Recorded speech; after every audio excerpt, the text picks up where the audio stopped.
ಬೆಳಗಿನ ಬೆಳಕು. ಅಶುದ್ಧ ಪ್ರಾಣಿಯ ಹರಕೆ. ಯಾಜಕ ಕಾಂಡ 27:11-13.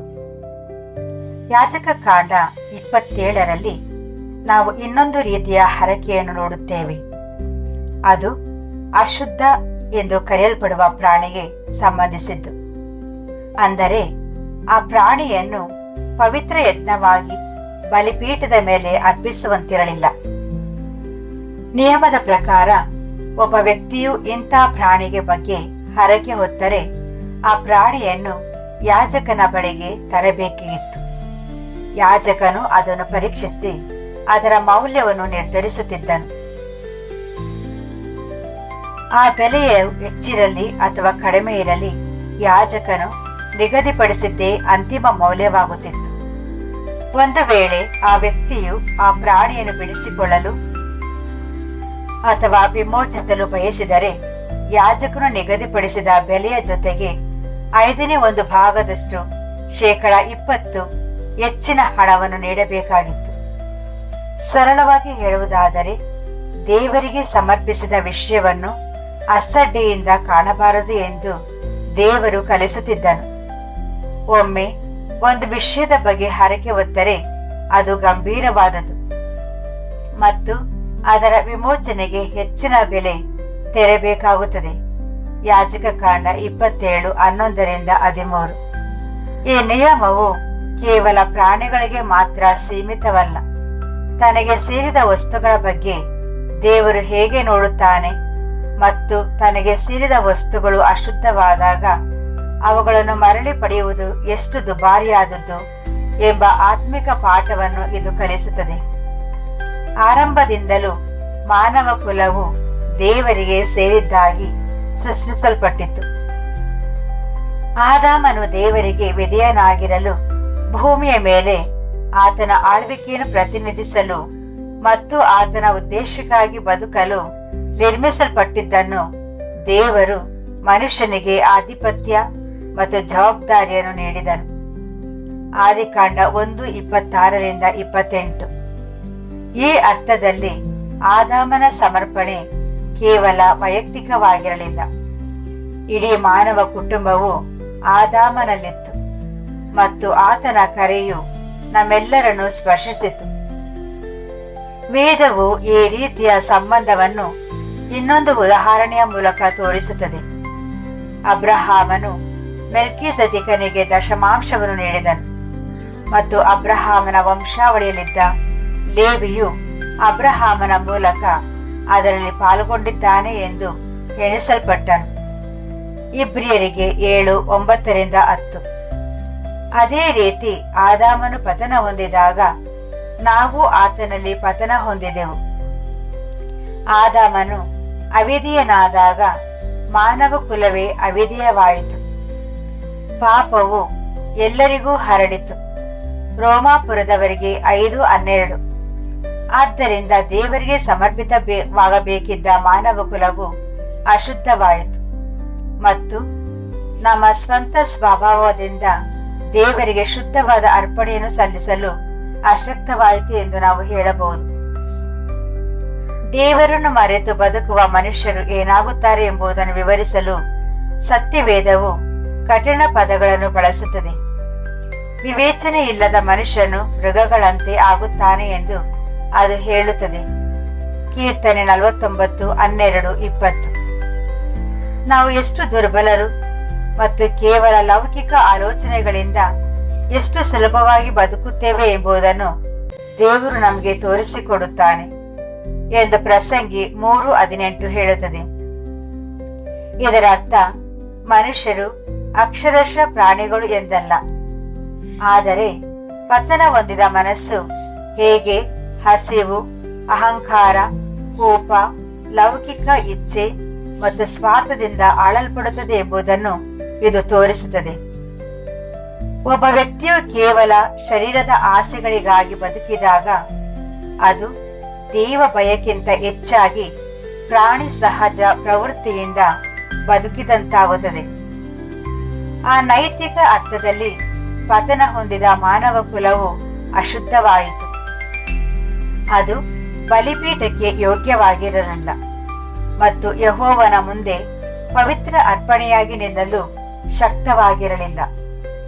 ನಾವು ಅನ್ಯ ಜನರ ಬಗ್ಗೆ ಯೋಚಿಸಿದಾಗ ಇದು ಇನ್ನೂ ಸ್ಪಷ್ಟವಾಗುತ್ತದೆ. ಇಸ್ರಾಯೇಲರಿಗೆ ಒಡಂಬಡಿಕೆ, ಯಾಜಕತ್ವ, ಬಲಿಗಳು ಮತ್ತು ಪ್ರಾಯಶ್ಚಿತ್ತದ ದಿನವಿತ್ತು. ಆ ಬಲಿಗಳು ಪಾಪವನ್ನು ಶಾಶ್ವತವಾಗಿ ತೆಗೆದುಹಾಕಲು ಸಾಧ್ಯವಿಲ್ಲದಿದ್ದರೂ ಕ್ರಿಸ್ತನು ಬರುವವರೆಗೆ ಶುದ್ಧೀಕರಣವನ್ನು ಕಲಿಸಲು ಒಂದು ಒಡಂಬಡಿಕೆಯ ಸಹಭಾಗಿತ್ವವನ್ನು ಉಳಿಸಿಕೊಳ್ಳಲು ದೇವರು ನೇಮಿಸಿದ ಮಾರ್ಗಗಳಾಗಿದ್ದವು. ಆದರೆ ಅನ್ಯ ಜನರು ಆ ಒಡಂಬಡಿಕೆಯ ವ್ಯವಸ್ಥೆಯ ಹೊರಗಿದ್ದರು. ಅವರು ಕ್ರಿಸ್ತನಿಲ್ಲದವರು. ವಾಗ್ದಾನದ ಒಡಂಬಡಿಕೆಗಳಿಗೆ ಅನ್ಯರು ಮತ್ತು ಲೋಕದಲ್ಲಿ ದೇವರನ್ನು ಅರಿಯದವರು ಎಂದು ಪೌಲನು ಹೇಳುತ್ತಾನೆ. ಎಫೆಸದವರಿಗೆ 2:12. ಆದ್ದರಿಂದ ಒಡಂಬಡಿಕೆಯ ದೃಷ್ಟಿಕೋನದಿಂದ ನಾವು ಅಶುದ್ಧತೆ ಮತ್ತು ದೂರದ ಸ್ಥಿತಿಯಲ್ಲಿದ್ದೆವು. ಅದಕ್ಕಾಗಿಯೇ ಸುವಾರ್ತೆಯು ಅಂತಹ ದೊಡ್ಡ ಕೃಪೆಯಾಗಿದೆ. ದೂರವಾಗಿದ್ದವರನ್ನು ಅದು ಕ್ರಿಸ್ತನ ಮೂಲಕ ಮತ್ತೆ ಹತ್ತಿರ ತರುತ್ತದೆ. ಈಗ ಈ ಯಾಜಕ ಕಾಲದ ಚಿತ್ರಣವನ್ನು ಕ್ರಿಸ್ತನಿಗೆ ಅನ್ವಯಿಸುವಾಗ ನಾವು ಬಹಳ ಎಚ್ಚರಿಕೆಯಿಂದ ಮತ್ತು ಸತ್ಯನಿಷ್ಠೆಯಿಂದ ಇರಬೇಕು. ವಿಮೋಚನೆಯನ್ನು ಅಂಗಡಿಯ ಬಿಲ್ಲಿನಂತೆ ಅಳೆಯಲು ಸಾಧ್ಯವಿಲ್ಲ. ನಾವು ಈ ತತ್ವವನ್ನು ಗಮನಿಸಬೇಕು. ವಿಮೋಚನೆಯು ನಾವು ಅಂದುಕೊಂಡಿದ್ದಕ್ಕಿಂತ ಹೆಚ್ಚು ಬೆಲೆಯನ್ನು ಬೇಡುತ್ತದೆ ಮತ್ತು ನಮಗೆ ತೆರಲು ಸಾಧ್ಯವಿಲ್ಲದ ಬೆಲೆಯನ್ನು ದೇವರು ಮಾತ್ರ ನೀಡಬಲ್ಲನು. ವಿಮೋಚನೆಯಲ್ಲಿ ಒಂದು ಹೆಚ್ಚುವರಿ ವೆಚ್ಚವಿರುತ್ತದೆ ಎಂದು ಯಾಜಕ ಕಾಂಡವು ತೋರಿಸುತ್ತದೆ. ಅಂದರೆ 1/5 ಹೆಚ್ಚು. ಒಮ್ಮೆ ಒಂದು ವಸ್ತುವು ಸಮರ್ಪಿತವಾದ ನಂತರ ಅದನ್ನು ವಿಮೋಚಿಸಬೇಕಾದರೆ ಅದು ಅಗ್ಗವಾಗಿ ಕಡಿಮೆಯ ದರದಲ್ಲಿ ಸಿಗುವುದಿಲ್ಲ ಎಂಬುದು ಇದರ ಪಾಠ. ಅದರಲ್ಲಿ ಗಾಂಭೀರ್ಯ ಮತ್ತು ಹೆಚ್ಚುವರಿ ಬೆಲೆ ಇರುತ್ತದೆ. ಸುವಾರ್ತೆಯಲ್ಲಿ ಇದು ಇನ್ನೂ ಆಳವಾದ ಮತ್ತು ಪವಿತ್ರವಾದ ರೀತಿಯಲ್ಲಿ ನೆರವೇರಿರುವುದನ್ನು ನಾವು ಕಾಣುತ್ತೇವೆ. ಕಳೆದು ಹೋದುದನ್ನು ಮರಳಿಕೊಳ್ಳಲು ಬಂದ ಸತ್ಯ ವಿಮೋಚಕನೇ ಕ್ರಿಸ್ತನು. ಮನುಷ್ಯ ಕುಮಾರನು ಅನೇಕರಿಗಾಗಿ ತನ್ನ ಪ್ರಾಣವನ್ನೇ ವಿಮೋಚನಾ ಮೌಲ್ಯವಾಗಿ ನೀಡಲು ಬಂದನು ಎಂದು ಶಾಸ್ತ್ರವು ಹೇಳುತ್ತದೆ. ಮಾರ್ಕ 10:45. ನಾವು ಬೆಳ್ಳಿ ಅಥವಾ ಬಂಗಾರದಿಂದಲ್ಲ, ಕ್ರಿಸ್ತನ ಅಮೂಲ್ಯ ರಕ್ತದಿಂದ ವಿಮೋಚಿಸಲ್ಪಟ್ಟಿದ್ದೇವೆ. 1 ಪೇತ್ರ 1:18-19. ಪಾಪದ ವೇತನ ಮರಣವಾದ ಕಾರಣ ವಿಮೋಚನಾ ಮೌಲ್ಯವು ಪ್ರಾಣಕ್ಕೆ ಪ್ರಾಣವಾಗಿದೆ. ರೋಮಾಪುರದವರಿಗೆ 6:23. ಒಬ್ಬ ಪಾಪಿ ಮನುಷ್ಯನ ಜೀವನವು ಇನ್ನೊಬ್ಬ ಪಾಪಿಯ ಜೀವನಕ್ಕೆ ಬೆಲೆಯಾಗಲು ಸಾಧ್ಯವಿಲ್ಲ. ಕೇವಲ ಪಾಪವಿಲ್ಲದ ಜೀವ ಮಾತ್ರ ಪಾಪಿಗಳ ಪರವಾಗಿ ನಿಲ್ಲಬಲ್ಲದು. ಅದಕ್ಕಾಗಿಯೇ ಪಾಪವನ್ನರಿಯದ ಕ್ರಿಸ್ತನನ್ನು ನಮಗಾಗಿ ಪಾಪದ ಬಲಿಯನ್ನಾಗಿ ಮಾಡಲಾಯಿತು. 2 ಕೊರಿಂಥದವರಿಗೆ 5:21. ಈ ಅರ್ಥದಲ್ಲಿ ದೈವಿಕ ನ್ಯಾಯವು ಬಯಸಿದ ಪೂರ್ಣ ಬೆಲೆಯನ್ನು ಕ್ರಿಸ್ತನು ನೀಡಿದನು. ಆದರೆ ಹೊಸ ಒಡಂಬಡಿಕೆಯು ಕ್ರಿಸ್ತನ ಸಂಕಟವು ಕೇವಲ ಶಾರೀರಿಕವಾಗಿರಲಿಲ್ಲ ಎಂದು ಒತ್ತಿ ಹೇಳುತ್ತದೆ. ಆತನು ಕೇವಲ ರಕ್ತ ಸುರಿಸಲಿಲ್ಲ, ಆತನು ಅವಮಾನವನ್ನು ಸಹಿಸಿಕೊಂಡನು. ಮೆಸ್ಸಿಯನು ತುಚ್ಛೀಕರಿಸಲ್ಪಟ್ಟವನು, ತಿರಸ್ಕರಿಸಲ್ಪಡುವವನು, ವ್ಯಥೆ ಪಡುವ ಮನುಷ್ಯನಾಗಿರುವವನು ಮತ್ತು ನಮ್ಮ ದ್ರೋಹಗಳಿಗಾಗಿ ಆತನು ಗಾಯಗೊಂಡನು ಎಂದು ಯೆಶಾಯನು ಸೂಚಿಸಿದನು. ಯೆಶಾಯ 53:3-5. ಸುವಾರ್ತೆಗಳು ಆತನನ್ನು ಹೇಗೆ ಅಪಹಾಸ್ಯ ಮಾಡಲಾಯಿತು, ಹೊಡೆಯಲಾಯಿತು, ಹೊಗಳಲಾಯಿತು ಮತ್ತು ಸಾರ್ವಜನಿಕವಾಗಿ ಅವಮಾನಿಸಲಾಯಿತು ಎಂಬುದನ್ನು ತೋರಿಸುತ್ತದೆ. ಮತ್ತಾಯ 27:27-31. ಯೇಸುವು ಶಿಲುಬೆಯ ಸಂಕಟವನ್ನು ಸಹಿಸಿಕೊಂಡು ಅವಮಾನವನ್ನು ತುಚ್ಛೀಕರಿಸಿದನು ಎಂದು ಇಬ್ರಿಯ ಪತ್ರವು ಇದನ್ನು ವಿಶೇಷವಾಗಿ ಎತ್ತಿ ತೋರಿಸುತ್ತದೆ. ಇಬ್ರಿಯರಿಗೆ 12:2. ಆತನು ಬಾಗಿಲಿನ ಹೊರಗೆ ಸಂಕಟಪಟ್ಟು ನಿಂದೆಯನ್ನು ಅನುಭವಿಸಿದನು ಮತ್ತು ನಾವು ಆತನ ನಿಂದೆಯನ್ನು ಹೊತ್ತುಕೊಂಡು ಆತನ ಬಳಿಗೆ ಹೋಗಬೇಕು ಎಂದು ಅದು ಹೇಳುತ್ತದೆ. ಇಬ್ರಿಯರಿಗೆ 13:12-13. ಯಾಜಕ ಕಾಂಡದ ಪಕ್ಕದಲ್ಲಿ ಇದನ್ನು ಇಟ್ಟು ನೋಡಿದಾಗ 5ನೇ ಒಂದು ಭಾಗ ಹೆಚ್ಚುವರಿ ಎಂಬುದು ಒಂದು ಆತ್ಮಿಕ ಪಾಠವಾಗುತ್ತದೆ. ಕ್ರಿಸ್ತನು ಮರಣದ ಬೆಲೆಯನ್ನು ಮಾತ್ರ ನೀಡಲಿಲ್ಲ, ಆತನು ಪಾಪಕ್ಕೆ ತಕ್ಕ ನಿಂದೆ, ಅವಮಾನ ಮತ್ತು ತುಚ್ಛೀಕಾರವನ್ನು, ಅಂದರೆ ಆ ಹೆಚ್ಚುವರಿ ಪಾವತಿಯನ್ನು ತಾನೇ ವಹಿಸಿಕೊಂಡನು. ಯಾವುದೂ ಬಾಕಿ ಉಳಿಯದಂತೆ ಆತನು ಅತ್ಯಂತ ಕೆಳಮಟ್ಟಕ್ಕೆ ಇಳಿದು ಬಂದನು. ಇದು ನಮ್ಮ ಹೃದಯಗಳಲ್ಲಿ ಒಂದು ಗಂಭೀರ ಪ್ರಶ್ನೆಯನ್ನು ಹುಟ್ಟು ಹಾಕಬೇಕು. ಈ ವಿಮೋಚನೆಯನ್ನು ನಾವು ಎಷ್ಟು ಗೌರವಿಸುತ್ತೇವೆ? ನಾವು ಒಮ್ಮೆ ಅಶುದ್ಧ ಪ್ರಾಣಿಯಂತೆ ಇದ್ದೆವು. ನಮ್ಮ ಸ್ವಂತ ಗುಣಗಳಿಂದ ದೇವರಿಗೆ ಒಪ್ಪುವ ಅರ್ಪಣೆಯನ್ನು ಸಲ್ಲಿಸಲು ಅಶಕ್ತರಾಗಿದ್ದೆವು. ನಾವು ಆಸೆ ಇಚ್ಛೆಗಳಿಂದ ಬದುಕಿದೆವು, ಶರೀರದ ಇಚ್ಛೆಗಳಿಂದ ಮುನ್ನಡೆಸಲ್ಪಟ್ಟೆವು. ನಂಬಿಕೆಗೆ ಬಂದ ನಂತರವೂ ಹಳೆಯ ಸ್ವಭಾವವು ನಮಗೆ ಹಿಂದಕ್ಕೆ ಎಳೆಯಲು ಪ್ರಯತ್ನಿಸುತ್ತದೆ. ಅದಕ್ಕಾಗಿಯೇ ನಾವು ಕ್ರಿಸ್ತನ ವಿಮೋಚನಾ ಮೌಲ್ಯವನ್ನು ಲಘುವಾಗಿ ಕಾಣಬಾರದು. ಹರಕೆ ಹೊತ್ತ ಅಶುದ್ಧ ಪ್ರಾಣಿಯನ್ನು ಬಿಡಿಸಿಕೊಳ್ಳಲು ಹೆಚ್ಚುವರಿ ಬೆಲೆ ಬೇಕಿತ್ತು ಎಂದಾದರೆ ನಮ್ಮ ರಕ್ಷಣೆಯ ನಿಜವಾದ ಬೆಲೆಯ ಬಗ್ಗೆ ನಾವು ಎಷ್ಟು ಭಯಭಕ್ತಿಯಿಂದ ಇರಬೇಕು. ಆ ರಕ್ತವು ಅಮೂಲ್ಯವಾಗಿತ್ತು, ಆ ಅವಮಾನವು ಭಾರವಾಗಿತ್ತು. ಕ್ರಿಸ್ತನು ನಮ್ಮನ್ನು ಆರಾಮವಾಗಿ ವಿಮೋಚಿಸಲಿಲ್ಲ, ಬದಲಾಗಿ ಸಂಕಟದಿಂದ ವಿಮೋಚಿಸಿದನು. ಆದ್ದರಿಂದ ಈ ಬೆಳಗಿನ ಬೆಳಕು ಹೃದಯಕ್ಕೆ ಒಂದು ಎಚ್ಚರಿಕೆಯಾಗಿದೆ. ವಿಮೋಚನೆಯು ದುಬಾರಿಯಾಗಿದ್ದರೆ ನಮ್ಮ ಪ್ರತಿಕ್ರಿಯೆಯು ಅಸಡ್ಡೆಯಿಂದ ಕೂಡಿರಬಾರದು. ಕ್ರಿಸ್ತನು ಪ್ರಾಣಕ್ಕೆ ಪ್ರಾಣವಾಗಿ ಬೆಲೆ ನೀಡಿದ್ದಾರೆ. ನಾವು ಮತ್ತೆ ಹಳೆಯ ಜೀವನಕ್ಕೆ ಮರಳಬಾರದು. ಆತನು ನಮಗಾಗಿ ಅವಮಾನವನ್ನು ಹೊತ್ತಿದರೆ ಆತನನ್ನು ಅವಮಾನಕ್ಕೀಡು ಮಾಡಿದ ಅದೇ ಪಾಪಗಳನ್ನು ನಾವು ಪ್ರೀತಿಸಬಾರದು.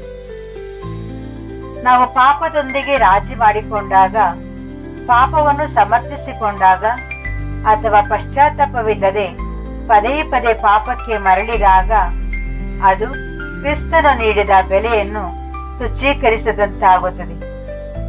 ದೇವರನ್ನು ಯಾರೂ ವಂಚಿಸಲು ಸಾಧ್ಯವಿಲ್ಲದ ಕಾರಣ ಪವಿತ್ರ ವಸ್ತುಗಳನ್ನು ಲಘುವಾಗಿ ಕಾಣುವವರು ಅಪಾಯದಲ್ಲಿದ್ದಾರೆ ಎಂದು ಸತ್ಯವೇದವು ಎಚ್ಚರಿಸುತ್ತದೆ. ನಾವು ಬೆಳಕಿನಲ್ಲಿ ನಡೆಯಲು, ಒಪ್ಪಿಕೊಳ್ಳಲು, ಬೇಗನೆ ಪಶ್ಚಾತ್ತಾಪ ಪಡಲು ಮತ್ತು ನಮ್ಮ ಮನಸ್ಸಾಕ್ಷಿಯನ್ನು ಮೃದುವಾಗಿಟ್ಟುಕೊಳ್ಳಲು ಕರೆಯಲ್ಪಟ್ಟಿದ್ದೇವೆ. ನಾವು ನಮ್ಮ ಮನಸ್ಸು, ಕಣ್ಣು, ನಾಲಿಗೆ ಮತ್ತು ಹೃದಯದ ರಹಸ್ಯ ಸ್ಥಳಗಳನ್ನು ಕಾಯಬೇಕು. ನೆನಪಿಡಿ, ನಾವು ಬೆಲೆ ಕೊಟ್ಟು ಕೊಳ್ಳಲ್ಪಟ್ಟಿದ್ದೇವೆ. ಆದ್ದರಿಂದ ನಮ್ಮ ಜೀವನವು ಯೆಹೋವನಿಗೆ ಸೇರಿದ್ದು. ನಾವು ವಿಮೋಚನಾ ಮೌಲ್ಯವನ್ನು ಗೌರವಿಸೋಣ ಮತ್ತು ವಿಮೋಚಕನನ್ನು ಸನ್ಮಾನಿಸೋಣ. ಹಸಿವಿನಿಂದ ಮುನ್ನಡೆಸಲ್ಪಡುವ ಅಶುದ್ಧ ಪ್ರಾಣಿಗಳಂತೆ ನಾವು ಬದುಕಬಾರದು. ತೊಳೆದು ಶುದ್ಧೀಕರಿಸಲ್ಪಟ್ಟವರಾಗಿ, ಪ್ರತ್ಯೇಕಿಸಲ್ಪಟ್ಟವರಾಗಿ ಮತ್ತು ದೇವರ ಸಮೀಪಕ್ಕೆ ಬಂದವರಾಗಿ ಬದುಕೋಣ. ನಾವು ಸೋತಾಗ ಅವಮಾನದಿಂದ ಓಡಿ ಹೋಗದೆ ಪಶ್ಚಾತ್ತಾಪದೊಂದಿಗೆ ಕ್ರಿಸ್ತನ ಬಳಿಗೆ ಓಡಿ ಹೋಗೋಣ. ಏಕೆಂದರೆ ಪೂರ್ಣ ಬೆಲೆಯನ್ನು ನೀಡಿದ ಆತನೇ ತನ್ನನ್ನು ತಗ್ಗಿಸಿಕೊಳ್ಳುವವರನ್ನು ಶುದ್ಧೀಕರಿಸಿ ಪುನಃಸ್ಥಾಪಿಸುವನು ಆಗಿದ್ದಾನೆ. ಯೆಹೋವನು ನಮಗೆ ಭಯಭಕ್ತಿಯನ್ನು ನೀಡಲಿ. ಕ್ರಿಸ್ತನ ಬಲಿಯ ಮತ್ತು ಆತನು ಅನುಭವಿಸಿದ ಅವಮಾನದ ಭಾರವನ್ನು ಅನುಭವಿಸಲು ಆತನು ನಮಗೆ ಸಹಾಯ ಮಾಡಲಿ. ಈ ಸತ್ಯವು ನಮ್ಮನ್ನು ಎಚ್ಚರವಾಗಿರುವಂತೆ, ಜಾಗರೂಕರಾಗಿರುವಂತೆ ಮತ್ತು ಕೃತಜ್ಞರಾಗಿರುವಂತೆ ಮಾಡಲಿ. ಇದರಿಂದ ನಾವು ವಿಮೋಚನೆಯನ್ನು ಲಘುವಾಗಿ ಕಾಣದೆ ನಮ್ಮನ್ನು ವಿಮೋಚಿಸಿದ ಆತನಿಗೆ ಯೋಗ್ಯರಾಗಿ ನಡೆಯೋಣ. ಪ್ರಾರ್ಥನೆ. ಓ ಯೆಹೋವನೇ, ನಾವು ಅಶುದ್ಧರಾಗಿದ್ದಾಗ ಮತ್ತು ನಿನಗೆ ದೂರವಾಗಿದ್ದಾಗ ನಮ್ಮನ್ನು ವಿಮೋಚಿಸಿದ್ದಕ್ಕಾಗಿ ನಿನಗೆ ಧನ್ಯವಾದಗಳು. ನಮ್ಮ ಆಲೋಚನೆಗಳಲ್ಲಿ ಮತ್ತು ಕ್ರಿಯೆಗಳಲ್ಲಿ ನಾವು ಕ್ರಿಸ್ತನ ವಿಮೋಚನಾ ಮೌಲ್ಯವನ್ನು ಲಘುವಾಗಿ ಕಂಡಿದ್ದಕ್ಕಾಗಿ ನಮ್ಮನ್ನು ಕ್ಷಮಿಸು. ನಿನ್ನ ನಾಮಕ್ಕೆ ಭಯಪಡಲು, ಪಾಪವನ್ನು ದ್ವೇಷಿಸಲು ಮತ್ತು ನಮ್ಮ ರಕ್ಷಣೆಗಾಗಿ ನೀಡಲಾದ ಬೆಲೆಯನ್ನು ಗೌರವಿಸಲು ನಮಗೆ ಕಲಿಸು. ನಮ್ಮ ಹೃದಯಗಳನ್ನು ಶುದ್ಧೀಕರಿಸು. ಪವಿತ್ರತೆಯಲ್ಲಿ ನಡೆಯಲು ನಮಗೆ ಶಕ್ತಿಯನ್ನು ನೀಡು ಮತ್ತು ಕೊನೆಯವರೆಗೂ ನಮ್ಮನ್ನು ನಂಬಿಗಸ್ತರಾಗಿ ಇರಿಸು. ನಮ್ಮ ಜೀವನವು ವಿಮೋಚಕನನ್ನು ಸನ್ಮಾನಿಸಲಿ ಮತ್ತು ನಿನ್ನ ಪವಿತ್ರ ನಾಮಕ್ಕೆ ಮಹಿಮೆಯನ್ನು ತರಲಿ. ಕ್ರಿಸ್ತನ ನಾಮದಲ್ಲಿ ಆಮೆನ್.